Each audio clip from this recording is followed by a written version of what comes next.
కేటీఆర్ గారికి అదేవిధంగా హరీష్ రావు గారికి ఏదో పిచ్చి కుక్క కలిసినట్టు నాకు అనుమానం వస్తున్నది. వాళ్ళు ప్రతిరోజు పత్రికల్లో ఉండాలి, ప్రతిరోజు ఉదయం సాయంకాలం మీడియాలో ఉండాలనే తపన తప్ప మరొకటి లేదు.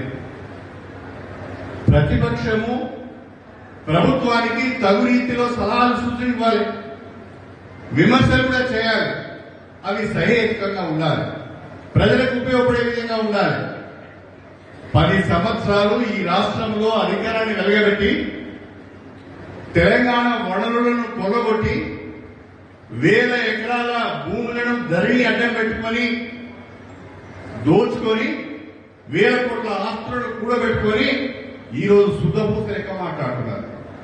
అరే, మీకు అవినీతి గురించి మాట్లాడే, నీతి గురించి మాట్లాడే నైతిక హక్కు మీకుందా అని అడుగుతున్నాను.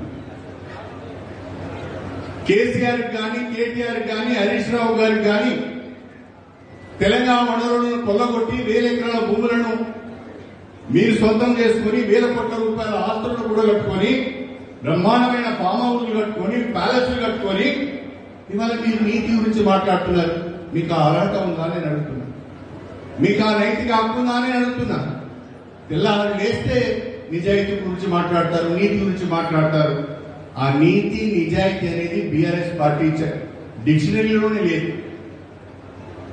మీరే కదా మొత్తం వ్యవస్థను నాశనం చేసింది, మీరే కదా మొత్తం వ్యవస్థలను విధ్వంసం చేసింది. ఇవాళ మీరు కొత్తగా మాట్లాడుతున్నారు అంటే ఆశ్చర్యం కలుగుతున్నదని చెప్పి ఈ సందర్భంగా మీ అందరికీ కూడా సవినయంగా తెలియజేసుకుంటున్నా. వాళ్ళు చేసిన విధ్వంసం, వాళ్ళు చేసిన అవినీతి, వాళ్ళు చేసిన అక్రమాలు, కుటుంబాన్ని మొత్తం తెలంగాణ కుటుంబం గుప్పిట్లో పెట్టుకున్నారు. కాబట్టి ఇది ఏదో ఒక రోజు వీళ్ళ పాపం పడుతుంది, వీళ్ళు ప్రజల ముందుకు రావాల్సి వస్తుందని తెలిసే నేను టీఆర్ఎస్ లో ఉంటే ఆ బురద నాకు కూడా అడుగుతుంది, ఆ పాపం నాకు కూడా అడుగుతుందని నేను బయటకు వచ్చానని చెప్పి నేను ఈ సందర్భంగా తెలియజేస్తున్నాను.